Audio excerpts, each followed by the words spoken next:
Trump threatens higher tariffs on India. India hits back, exposes US and EU trade with Russia. Marcos Jr. begins India visit with PM Modi meet. India Philippines signs MOUs and launch joint stamp. Cooperative sector to launch cab service by year end aims to challenge Ola and Uber with Bharat brand. Namaskar, welcome to HyBiz TV. I am Shashi Rai. You are watching Business Talk.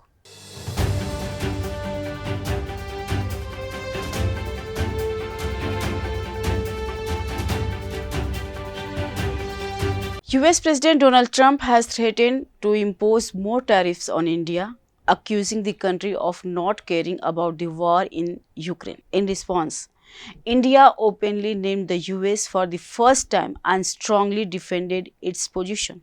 On Monday, Trump posted on social media saying, India doesn't care how many people are dying in Russia's attack, so I will increase tariffs on India. In reply, India released data about exports from Russia to the US and the European Union.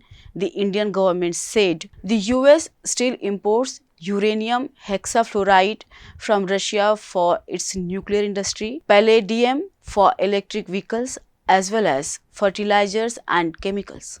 The European Union is doing the same. So, targeting India is unfair and illogical. Foreign Ministry spokesperson Ranveer Jaiswal said, blaming India is wrong. We will take all necessary steps to protect our national interests. External Affairs Minister S. Jaishankar also commented, no single country can dominate the world anymore. Trump also claimed that India is buying cheap oil from Russia and selling it in the open market for profit. He added, India does not care how many people are dying in Ukraine.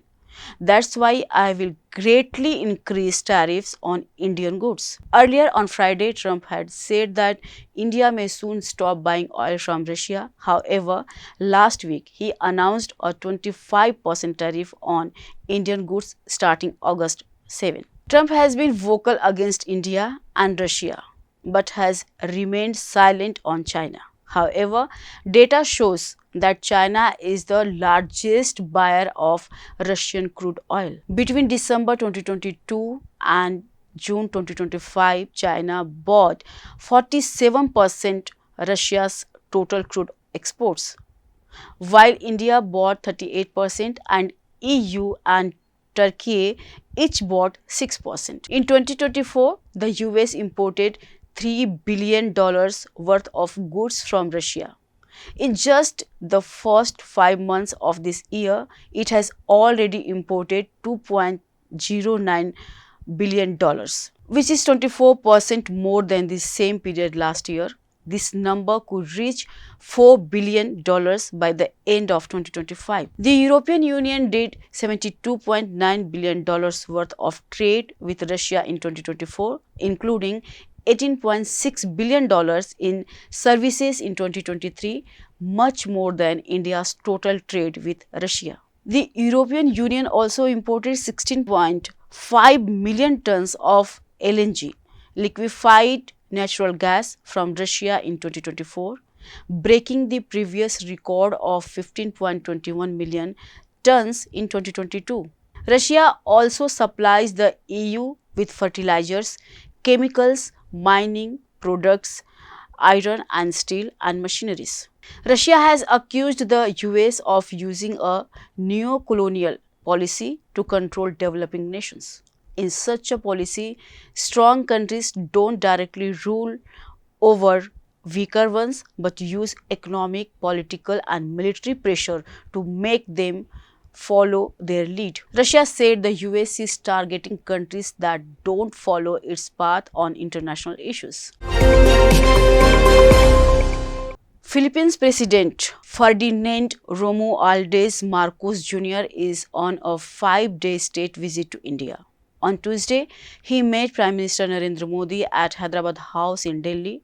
During the meeting, both countries signed several MOUs and also released a joint postage stamp. PM Modi said India believes in a free, open and inclusive Indo-Pacific. We strongly support a rules-based international order in this region. We have decided to increase the number of quick impact projects between India and the Philippines. These projects will bring real benefits to our people. I warmly welcome the decision of the Philippines to provide visa-free entry to Indian citizens. This step will strengthen people-to-people ties. In return, I am happy to announce that India will offer free e-visa facilities to tourists coming from the Philippines. We are also working together to start direct flights between Delhi and Manila, which will boost tourism, business, and cultural exchange. India will support the Philippines in building its data cloud infrastructure. We are ready to share our experience and technology.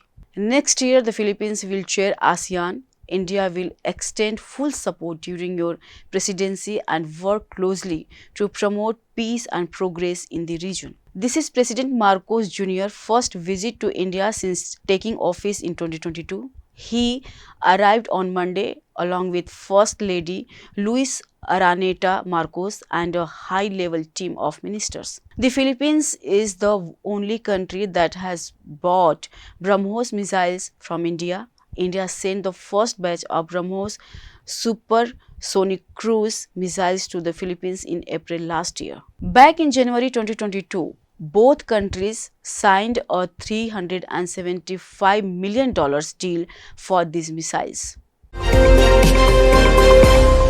India's cooperative sector is preparing to launch its own cab service under the Bharat brand by the end of this year. The goal is to offer a strong alternative to private giants like Ola and Uber. The cab service has received an authorized capital of 300 crore rupees and around 200 drivers from 4 states, Delhi, Gujarat, Maharashtra and Uttar Pradesh, have already joined the initiative. The project is being managed by a newly registered entity called Multi-State Cooperative Cab Cooperative Limited, formed on June 6. It is backed by 8 major cooperative organizations including National Cooperative Development Corporation, Indian Farmers Fertilizer Cooperative, Gujarat Cooperative Milk Marketing Federation, Kribco, NABARD, NDDB and NCEL. Last month, Union Cooperation Minister Amit Shah unveiled a new cooperative policy and hinted at launching a cab service by the end of 2025. However, the rollout has now been fast-tracked to the end of 2024.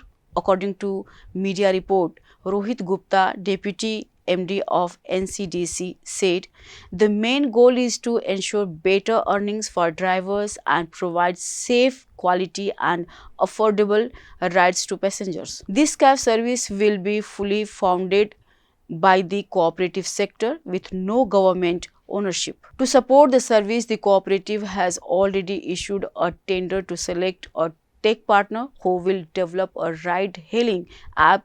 The final selection is expected soon and the app is likely to be ready by December. The cooperative is also working with IIM Bangalore and a tech consultant to plan its marketing strategy. This service will follow a cooperative pricing model and is currently running a membership drive to expand its driver network. By pooling resources and expertise, the cooperative sector aims to challenge private ride-hailing firms and make a strong entry into India's fast-growing urban mobility market. Thanks for watching. Keep watching HYBIZ. Namaskar.